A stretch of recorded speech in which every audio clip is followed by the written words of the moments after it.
কারুকার্যময় বিশাল গম্বুজ, চার কোণের সুউচ্চ মিনার, নান্দনিক খিলান ও করেন্থিয়ান নকশার স্তম্ভে সাজানো এক শতবর্ষী সমাধিসৌধ। প্রথম দেখায় মনে হতে পারে আগ্রার তাজমহলের ক্ষুদ্র প্রতিরূপ যেন বরিশালের আগৈলঝাড়ার ফুলশ্রী গ্রামের এই সমাধিসৌধটি।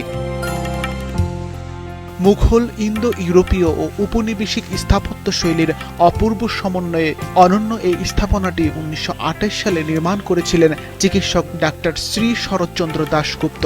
প্রয়াত বাবা নিত্যানন্দ দাশগুপ্তের স্মৃতিকে অমর করে রাখতে নির্মাণ করেন এই সমাধিসৌধটি, যা স্থানীয়দের কাছে তাজমহল নামে পরিচিতি পায় শুরু থেকেই। তবে সৌধটির আনুষ্ঠানিক নাম স্মৃতি মন্দির। বরিশালে আমার মনে হয় একমাত্র এই একটাই আছে, এই যে তাজমহল আর কোথাও নাই। বহু লোকজন আসে দেখতে, আসে কেউ ছবি করে, ওই জায়গায় ছবি প্রায় দিনে আর কি ছবি হয় ওই জায়গায়। অনেক পুরানো একটা ইতিহাস বা পুরানো একটা স্মৃতি, এটাকে আসলে ধরে রাখা জরুরি।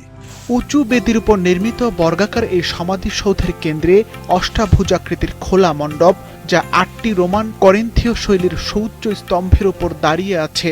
এর উপরে শোভা পাচ্ছে বিশাল পেঁয়াজাকৃতির গম্বুজ। ছাদের কার্নিশ জুড়ে কলোনিয়ার স্থাপত্য রীতিতে রাজকীয় নকশার প্যারাপেট ওয়াল সৌধের সৌন্দর্য বাড়িয়েছে শতগুণ।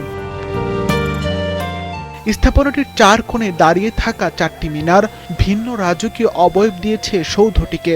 ৩টি ধাপে বিভক্ত এই মিনারগুলো মুঘল মিনারের ছত্রিক ঘরানার অনুকরণে নির্মিত। অনন্য এই স্থাপত্য কীর্তি সরকারি পৃষ্ঠপোষকতার অভাবে ধ্বংসের মুখে পড়েছে। দূর থেকে আসছি এই তাজমহল দেখার জন্য, এটা যত্ন করে রাখা উচিত। সরকার যদি একটু মেরামত বা সংরক্ষণ করার জন্য একটু হাত বাড়িয়ে দেয় তাহলে আমাদের সুবিধা হয়। সরেজমিনে পরিদর্শন করে সংরক্ষণ ও সংস্কারের আশ্বাস দিলেন উপজেলা প্রশাসন। সংরক্ষণের ক্ষেত্রে আমরা একটু পর্যালোচনা করে দেখব যে এটা প্রত্যন্ত অধিদপ্তরে যোগাযোগ করার বিষয় রয়েছে কিনা। যদি সেটা থাকে আমরা সেখানে আমাদের যে কর্তৃপক্ষ আছে সেই কর্তৃপক্ষের মাধ্যমে আমরা সেখানে যোগাযোগ করব। আর সংস্কারের যে বিষয়টির কথা বলেছেন, পরিদর্শন করলে বুঝতে পারবো যদি সংস্কার করার প্রয়োজন থাকে এবং আমাদের দিক থেকে সুযোগ থাকে, আমরা অবশ্যই সেটা সংস্কারের উদ্যোগ নেব। প্রত্নতত্ত্ব অধিদপ্তরের অধীনে নিয়ে শতবর্ষী এই স্থাপত্য কীর্তির সৌন্দর্য ও ঐতিহ্য রক্ষায় দ্রুত পদক্ষেপ নেওয়ার দাবি স্থানীয়দের। সিফাত রহমান, মাছরাঙা নিউজ শো।